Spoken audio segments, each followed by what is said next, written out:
Hi friends, welcome to my channel. ఈరోజు నేను chicken fried rice చేస్తున్నాను. దానికి కావాల్సిన పదార్థాలు: చికెన్ ఆల్రెడీ కడుక్కొని అల్లం వెల్లుల్లి పేస్టు, ఉప్పు, కారం, కొంచెం కార్న్ఫ్లవర్ వేసి కలుపుకున్నాను. అలాగే చిన్న చిన్న ముక్కలు చేసుకున్నాను. కొత్తిమీర, ఉల్లిపాయలు, అల్లం వెల్లుల్లి పేస్టు, బిర్యానీ మసాలా దినుసులు, పచ్చిమిరపకాయలు, 2 గుడ్లు, కావాల్సిన పదార్థాలు. అలాగే ఉప్పు, కారం కూడా వేసుకుంటాం. కొంచెం ఆల్రెడీ ఇది వేసాం కాబట్టి ఫ్రైడ్ రైస్లో కారం వేయవలసిన గరం మసాలా పొడి వేస్తాను. ఫ్రెండ్స్, కళాయి పెట్టేసి ఆయిల్ వేసి చూపిస్తాను చూడండి. ఆయిల్ వేసాను, నూనె మరిగింది. ఇప్పుడు చికెన్ ఫ్రై చేసుకుంటాను. ఆ ఫ్రై అయ్యాక చూపిస్తాను చూడండి.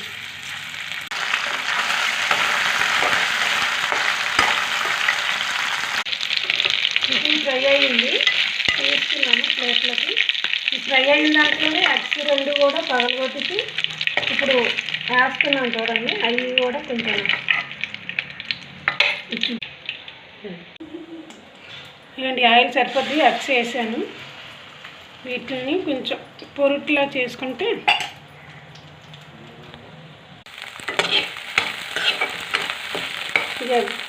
ఎగ్స్ కూడా సైడ్ బాగుంది. ప్లేట్లో పెట్టి తీసాక చూపిస్తాను. ఎగ్ ప్లేట్లోకి తీసాక మళ్ళీ 3 టీ స్పూన్లు ఆయిల్ వేసుకొని బిర్యానీ మసాలా దినుసులు వేసుకున్నాను. మళ్ళీ ఉల్లిపాయలు, పచ్చిమిరపకాయలు ఇవి ఫ్రై అయ్యాక మళ్ళీ పేస్ట్ వేస్తాను.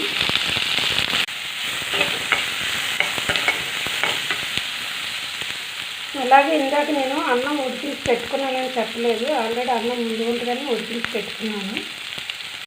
అల్లం వెల్లుల్లి పేస్ట్ కూడా వేసాను. అల్లం వెల్లుల్లి పేస్ట్ పచ్చివాసన పోయాక అప్పుడు రైస్ వేసి చూపిస్తాను.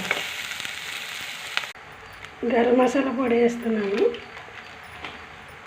తగినంత సాల్ట్ వేస్తున్నాను. ఇప్పుడు కలుపుతున్నాను చూడండి. అలాగే ఈ ఎగ్ చికెన్ ఫ్రై చేసినవి వేసాను. అలాగే కొత్తిమీర వేసి కలుపుకుంటే అయిపోతుంది ఫ్రెండ్స్. అలాగే నా చికెన్ ఫ్రైడ్ రైస్ నచ్చినట్టయితే లైక్ చేయండి, షేర్ చేయండి, సబ్స్క్రైబ్ చేసుకోండి. సబ్స్క్రైబ్ పక్కన గంట సింబల్ ఉంటుంది. గంట సింబల్ టచ్ చేయగానే ఆల్ అనే ఆప్షన్ వస్తుంది. ఆల్లో పెట్టుకోండి.